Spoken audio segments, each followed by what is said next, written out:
So ನಮಸ್ಕಾರ, ನಾನು Prashant being strong fitness club ಇಂದ ಮಾತಾಡೋದು. ಯಾವುದೇ ವರ್ಕೌಟ್ ಆದ ನಂತರ ಈ ಮಷಿನ್ ಮೇಲೆ ಕುಂದ್ರಕ್ ಹೋಗ್ಬೇಕು. ಇದರಿಂದ ಏನಾಗುತ್ತೆ, ಸ್ವಲ್ಪ ಬಿಗಿನರ್ಸ್ಗೆ ತುಂಬಾ ಸ್ವಲ್ಪ ತೊಂದರೆ ಆಗುತ್ತೆ. ಏನಪ್ಪಾ, ನೀವು ವರ್ಕೌಟ್ ಆದ ನಂತರ ನೆಕ್ಸ್ಟ್ ಸೆಟ್ ಹೋಗ್ಬೇಕಾದ್ರೆ 40 to 50 ಸೆಕೆಂಡ್ ನಿಮ್ಗೆ ಮಸಲ್ಗೆ ರೆಸ್ಟ್ ಕೊಡ್ಬೇಕು. ನೆಕ್ಸ್ಟ್ ಸೆಟ್ಟಿಗೆ ರೆಡಿ ಆಗ್ಬೇಕು. ಅಥವಾ ಆ ಒಂದು ಕಾರಣಕ್ಕೆ ರೆಸ್ಟ್ ಕೊಟ್ಟಾಗ ಮತ್ತೊಬ್ರು ಕೂಡ ಆ ಒಂದು ಮಷಿನ್ ಅಲ್ಲಿ ಬಂದ್ ಮಾಡ್ತಾರೆ.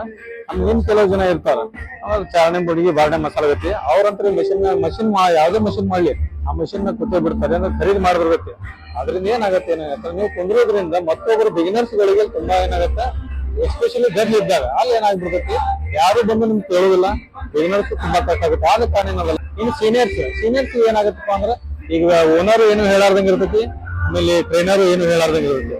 ಸೊ ಅವರು ಏನದಲ್ಲ, ಈ ಒಂದು ಟೈಮ್ ನಲ್ಲಿ ಬಿಗಿನರ್ಸ್ ಸಹಕಾರ ಮಾಡ್ಕೊಡ್ರಿ. ಈ ಜಿಮ್ ಇರೋದೇ ಮೆಂಬರ್ಸ್ ಮಾಡಿರ್ತಾರೆ.